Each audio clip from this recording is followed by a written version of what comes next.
Monggo Monggo. selanjutnya.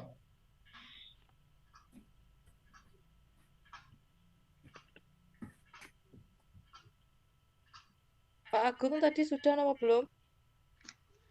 Belum, Bu. Belum, Bu Wati. Bu Wati, nggih, monggo Bu Wati. Assalamualaikum warahmatullahi wabarakatuh. Waalaikumsalam Waalaikumsalam warahmatullahi wabarakatuh. Selamat malam Bapak Ibu, sehat semua nggih? Alhamdulillah, Sehat, semangat, Alamin Bu Wati. sehat. Alhamdulillah selalu semangat nggih. Alhamdulillah, saya perkenalkan saya Musitawati dari SD Imersen CGP Angkatan 8 Kabupaten Ponorogo. Nggih, saya pada hari ini akan menyampaikan terkait budaya positif. Yang akan kita pelajari pada malam hari ini kita bahas bersama-sama konsep inti mengenai budaya positif. Yang pertama yaitu perubahan paradigma belajar, yang kedua disiplin positif, ketiga nilai-nilai kebajikan, keempat kebutuhan dasar manusia, kelima motivasi perilaku manusia, keenam posisi kontrol guru, ketujuh keyakinan kelas, dan segitiga restitusi. Kita tentunya sudah tahu ya Bapak Ibu bagaimana kita menerapkan hal-hal yang baik pada anak-anak. Kita sebagai guru, sebagai pendidik, kita tentunya juga akan memberikan yang terbaik pada anak-anak agar apa yang kita sampaikan ini bisa menjadi tauladan bagi anak-anak. Begitu nggih tentunya. Nggih, Bu, leres.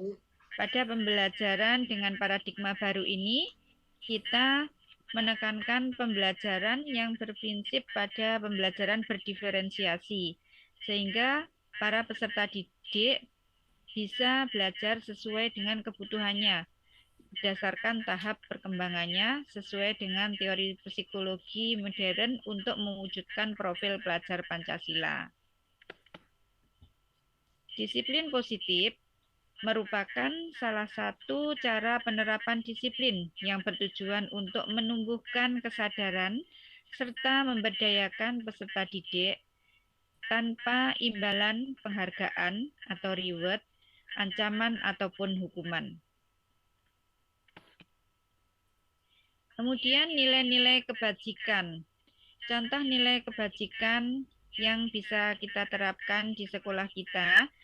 Contohnya nilai yang sesuai dengan profil pelajar Pancasila, yaitu beriman bertakwa pada Tuhan Yang Maha Esa dan berkebinekaan global, kemudian berakhlak mulia, gotong royong, mandiri, kreatif, dan bernalar kritis. Kemudian keterampilan. Anak-anak diberikan keterampilan yang dapat dipercaya, kemudian melakukan hal-hal yang terbaik dan yang lain sebagainya.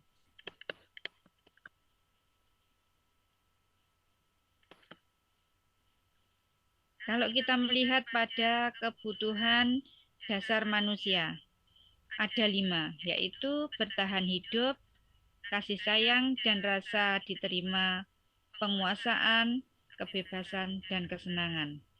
Motivasi perilaku manusia pun itu ada motivasi ekstrinsik maupun intrinsik. Nah, di sini bisa kita lihat ya, kita menjalankan peran, misalkan kita sebagai dalam kehidupan sebagai hukuman, contoh hukuman, ini bisa kita lihat ketika anak-anak melakukan suatu pelanggaran, misalkan hukuman ini sifatnya tidak terencana, tiba-tiba, atau murid tidak tahu apa-apa, dan kemudian bersifat satu arah, berupa hukuman fisik atau psikis. Seperti itu ya contoh hukuman. Kalau konsekuensi, ini terencana atau disepakati sesuai peraturan, murid tetap dibuat tidak nyaman, sikap guru selalu memonitor murid. Beda dengan restitusi. Kalau restitusi ini lebih berpihak kepada murid. Murid dilibatkan dalam menyelesaikan suatu permasalahan. 5 posisi kontrol guru. Yang pertama, guru sebagai penghukum.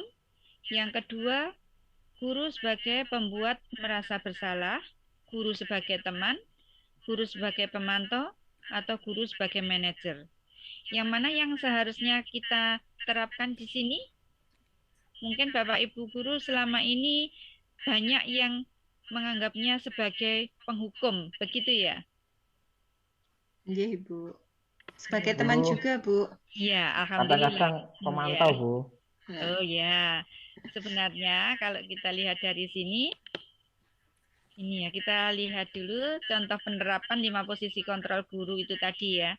Kalau sebagai penghukum, contohnya jika ada siswa yang terlambat, tidak mengikuti upacara, kemudian diberikan sanksi untuk berdiri 1 jam, menghadap tiang bendera, semacam itu contoh sebagai guru sebagai penghukum. Kalau pembuat rasa bersalah, contohnya seperti ini.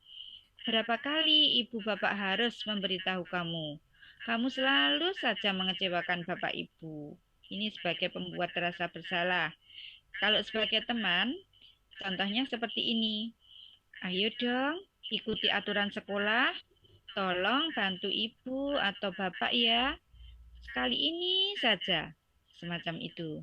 Kemudian kalau sebagai pemantau, kamu sudah tahu peraturan sekolah. Sebaiknya kamu harus berbuat yang lebih baik lagi, seperti itu ya. Kemudian kalau sebagai manajer, apakah kamu tahu kesalahanmu? Kira-kira bagaimana kamu memperbaiki kesalahanmu? Itu contoh guru sebagai manajer. Nah, sekarang kita sampai pada keyakinan kelas. Mengapa harus ada keyakinan kelas? Keyakinan kelas ini bersifat abstrak, berupa pernyataan universal, dibuat dalam pernyataan positif, sedikit saja asal mudah diingat, sesuai dengan kondisi kelas dan sekolah sehingga mudah diterapkan. Semua warga sekolah atau warga kelas dilibatkan saat membuat keyakinan kelas. Apakah Bapak Ibu sudah menerapkan ini semuanya? Atau sifatnya masih bersifat peraturan kelas? Kalau peraturan kelas itu tentunya guru lebih mendominasi ya di sini ya. Kalau sifatnya keyakinan kelas ini melibatkan anak-anak dalam pembuatan keyakinan kelas ini.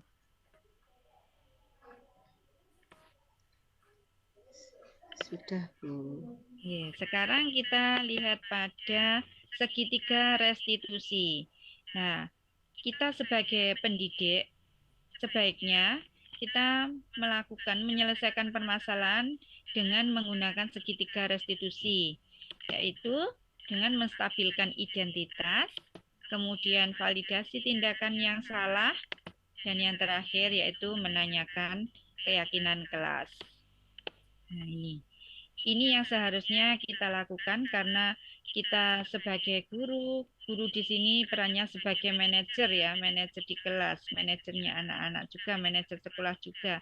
Kita harus selalu membudayakan yang positif pada diri kita, itu yang utama, kemudian bisa kita sebarkan ke anak-anak, juga ke teman-teman guru, teman-teman sejawat. Ini yang saya sampaikan Bapak Ibu, mungkin ada yang mau menambahkan atau memberikan masukan apa, monggo silahkan.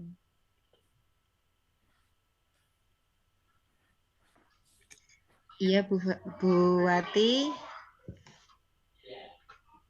Bagaimana Bu Mawarsih? Nggih.